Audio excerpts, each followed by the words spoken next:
In the beginning, there was nothing.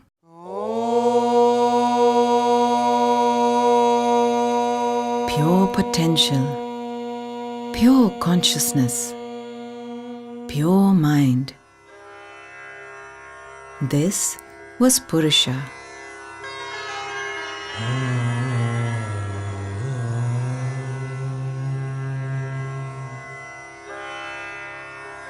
Then came Prakriti, energy, nature. She brought Purusha to life.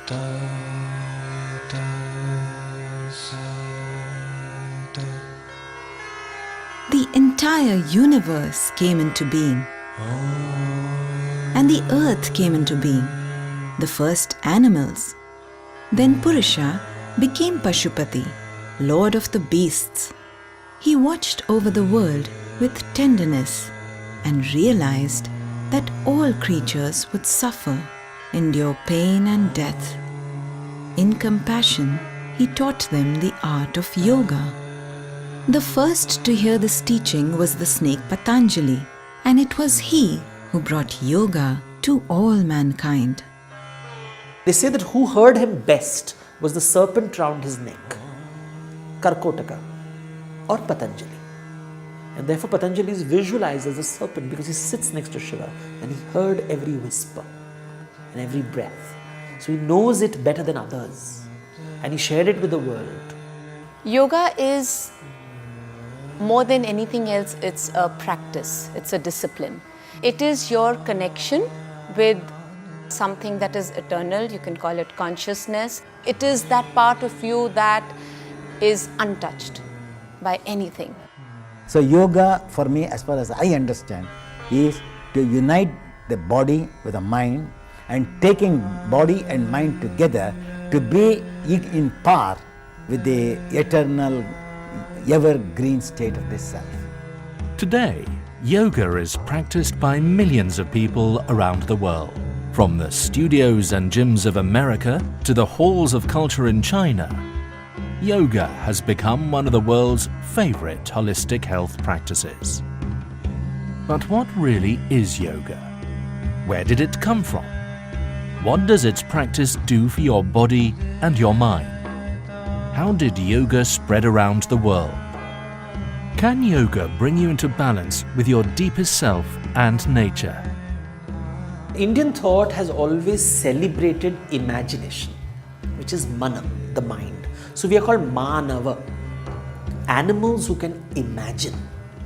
Yoga enables our imagination to celebrate and understand nature in her totality. That's the point of yoga.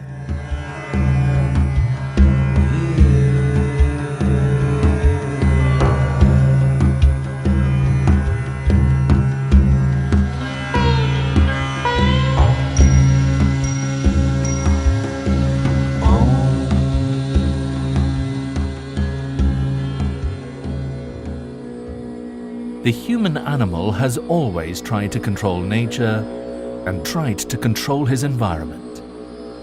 Somewhere in India's long history, the control of nature turned inwards and became about the control of the body and the mind. This inner journey became what we know of as yoga. For billions of years, nature has been around and suddenly humans come about. And what makes humans special? We are capable of imagination.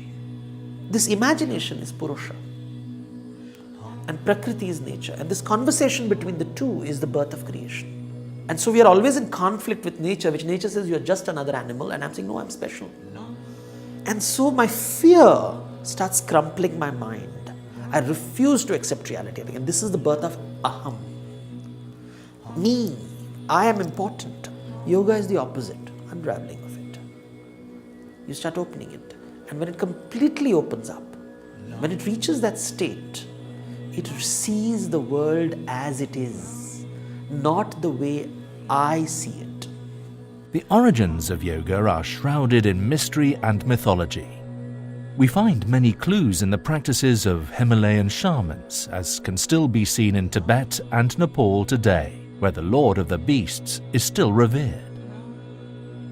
A practice like yoga was known in the Indus Valley civilization around 2500 BC. You see these seals which show images of people doing, for example, namaste. Now, did they use the word namaste or was this gesture popular even then?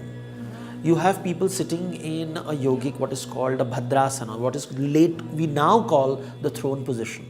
By the 5th century BC, yoga was becoming well known and begun to appear in Vedic scripture. The word yoga is a Sanskrit word. It comes from the root yuja, which basically means to bind, to align, to hold. So it's about falling in place at the right time and everything works out for you, which is synthesis really. These techniques of mental control were becoming known to all religions and philosophies practiced at that time, including Buddhism and Jainism. By the 2nd century BC, yoga had evolved into an independent philosophy and practice, and was codified into a scripture known as the Yoga Sutras of Patanjali.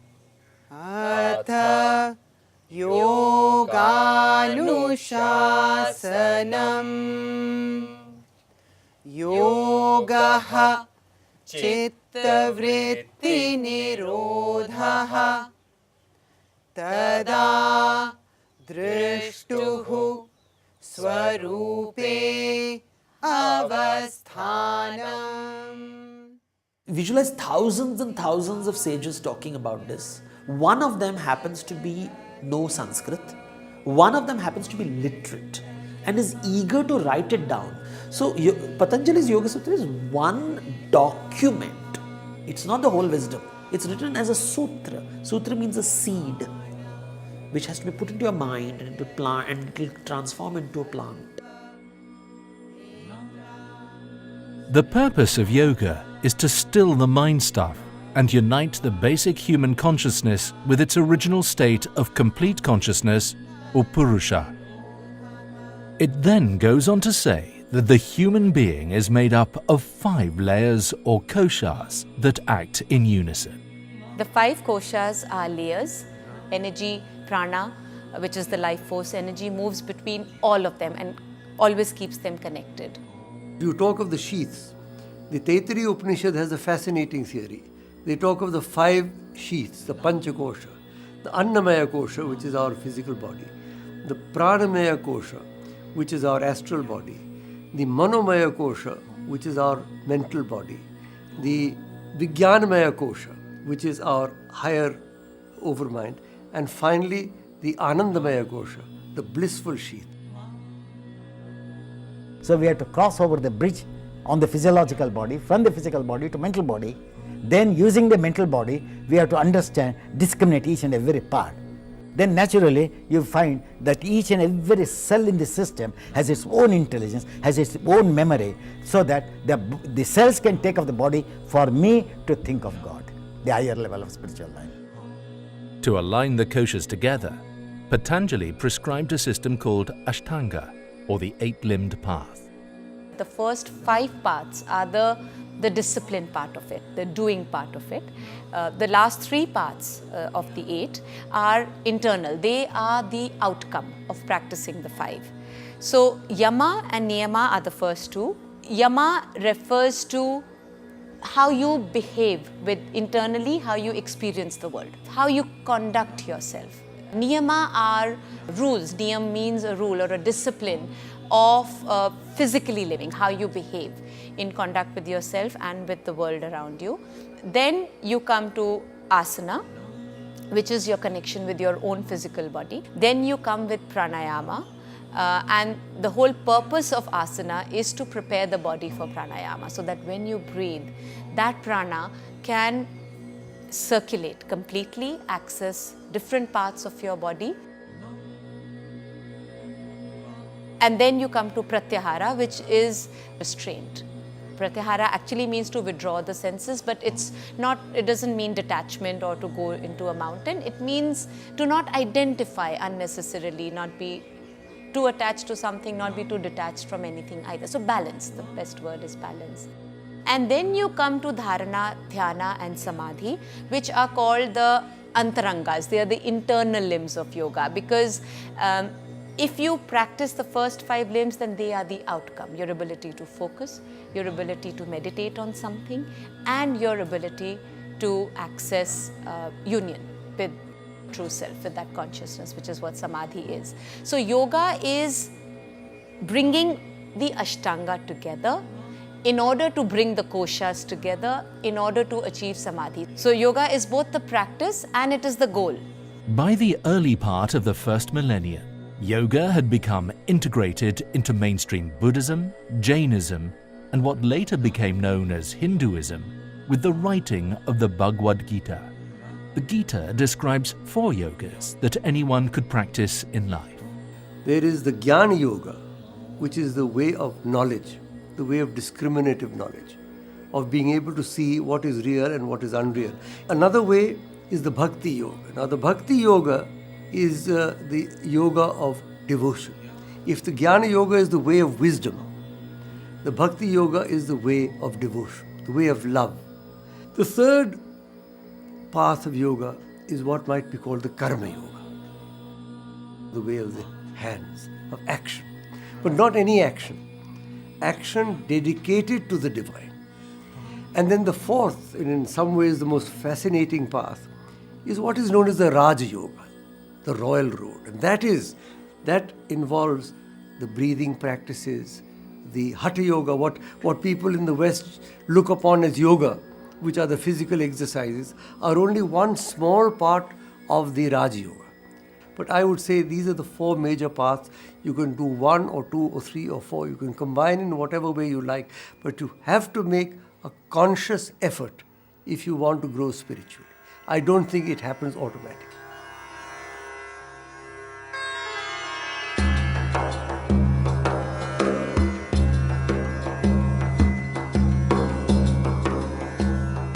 Once in Kailash, Shiva was teaching Parvati the secrets of yoga. Together they danced the cosmic dance.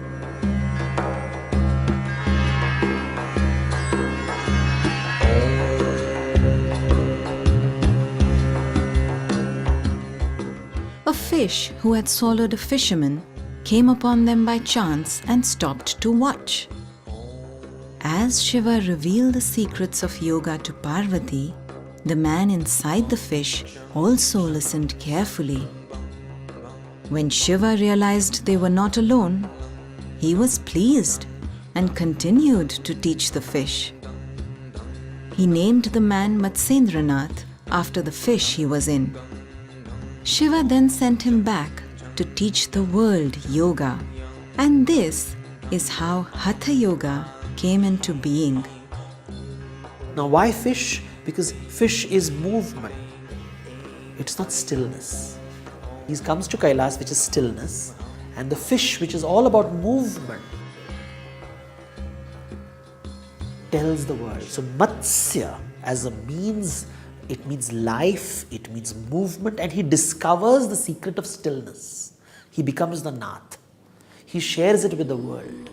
In the 12th century, a monastic group arose called the Naths that codified the practice of yoga into a training manual and methodology for monks called Hatha Yoga. Hatha Yoga has been misinterpreted, certainly to a very great extent, as physical yoga. But Hatha means willpower. So mind is considered as the king, therefore the word Raja Yoga came, control of mind. Whereas willpower is stronger than mind. Yogis were encouraged to become celibate and detached from the world.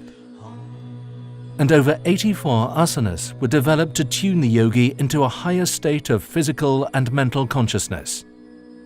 Very essence of yoga, yoga chitta vritti nirodha. When the chitta vrittis of the chitta, or the waves of the thoughts or waves of the consciousness is restrained, there is stability. So while practicing the asanas in a spiritual line, even Patanjali says stability of the mind will come by the practice of asanas, because there is no other movement except that posture. By that, you experience the state of infinity. These postures were first detailed in the 15th century through a book called the Hatha Yoga Pradipika. What this did was move yoga away from the lives of ordinary people and into secret schools and systems across India. You see these two schools emerging. One which says yoga is about withdrawing from the world, withdrawing from Prakriti, rejecting Prakriti, and this whole notion of purification by not connecting with the world. So I isolate myself completely. And the other tradition, which is the Gorakh tradition, which is the tradition of yoga which is communicating with the world, talking to the world. By the time the British colonized India from the 18th century onwards, yogis were seen as eccentric, dangerous madmen who lived at the edge of society and could do all kinds of magic and contortions. Indian Maharajas and the British rulers would regularly organize whimsical demonstrations of yogis and magicians, and India became known as the exotic land of mystical and magical powers. When the Europeans came to India, they were surprised by the exotic. They wanted to understand this exotic creature called India. And that's when the 18th century, this exotic India manifests itself to satisfy the gaze of the master. By the end of the 19th century, the word yoga had started to become well known in Europe and America through the work of the Theosophists and the arrival of Swami Vivekananda.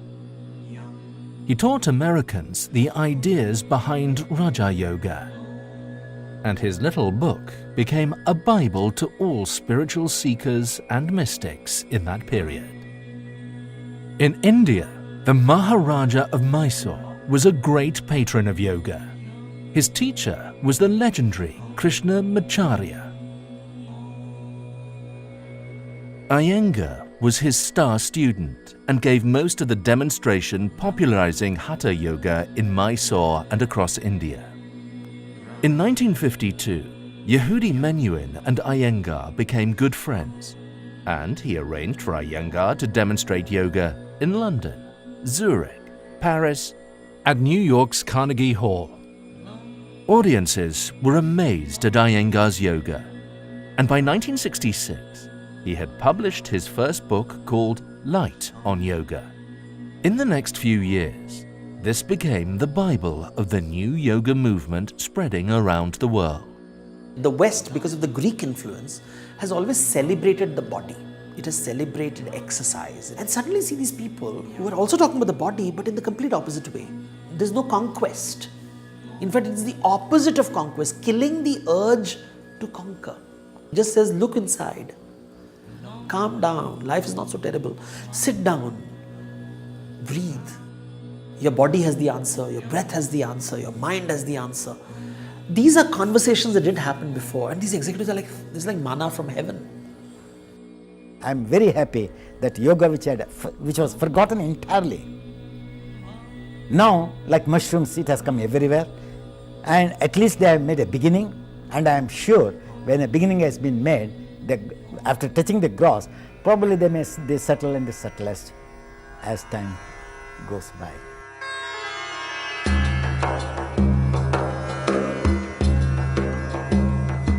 Yoga has a profound effect on the human mind and body, and its healing powers have been known for over 2,000 years. It works not only on the joints, but also on the endocrine system, helping glands to function properly. The effects on the brain are also well documented. Today, scientists at India's NIMHANS are exploring the science of yoga and its effect on the brain. This is one of the areas which have been recognized way back in the motto that alternative medicine, what we call as an alternative medicine, to be part of neurosciences and mental health. Apart from that, we also have an advanced center for yoga, which is about 5 years old. We have examined the yoga effects on the brain using MRI. There are some areas of the brain which get better following yoga, and there are some situations wherein when chanting of Om happens, there are areas of the brain which are changed for the betterment of the individual. When you keep chanting Om or any other thing, you read Quran, you read the Bible. When you keep reading it loud, you start resonating in your ears. From the ears, the electrical activity comes down and then it starts ascending up. Okay? As it ascends up, it causes a calming of it. How yoga could help us in the management of patients, for example, in mental health disorders, what we talked about as the stress. The stress is one of the important area which is now causing a lot of problem in the global scenario. Yoga is seen as a valid complementary practice to traditional medicine and is being recommended by doctors in India and around the world. Mainstream medicine sends people to us for rehabilitation, for what they call stress, and therefore cannot put a finger on it beyond that, or even lifestyle diseases which don't have a cure really. So I think people want to choose yoga which gives them, they come and people will say that makes me feel good, that makes me feel calm. So yoga, without soma there is no psycho, without psycho there is no soma. They go together. If you ask the word very chitta vritti nirodha, chitta is in the body, body is a form of chitta, a gross form of chitta. So psychosomatic science was used by Patanjali long ago without using the word psychosomatic science. So this contact of the body, which is no skeletal body in contact with the circulatory system is connected to the nervous system. When the nervous system is connected, which is known as the indirect unconscious mind. So when the nerves are strengthened, positive brain comes to them, positive thinking will come.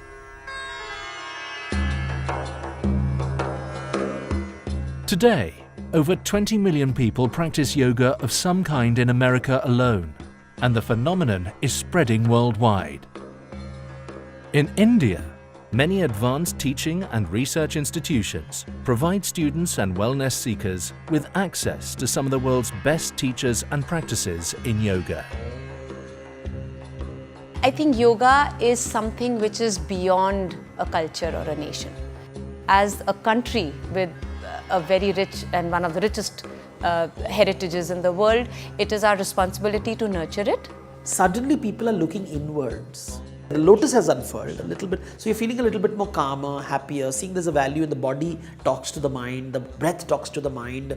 But come on, let's talk to the mind. The mind is still tight and it's still aggressive, and the simplest example of it is this obsession with wanting to own yoga. Having read lots of books on yoga, having practiced yoga, as far as my understanding goes, yoga is one, as people call God in different names, but He is one. Yoga is one, but as it branches off the trunk, so different people give it different names. Yoga is a universal practice that brings you into balance and harmony with your life, no matter what religion or ethnicity you belong to. Awareness and attention, when they come together, there is no movement of intelligence, there is no movement of mind. So there is a state where my body, my mind, my breath finds no differences at all. I'm living, even now, though I'm talking to you, even my warmth of my toe, I can feel how much warm it is. At that time, what happens? There is no movement, there is no thought. It's completely a state of forgetfulness of body and mind, but to be one with the cosmic energy and the individual energy meeting together.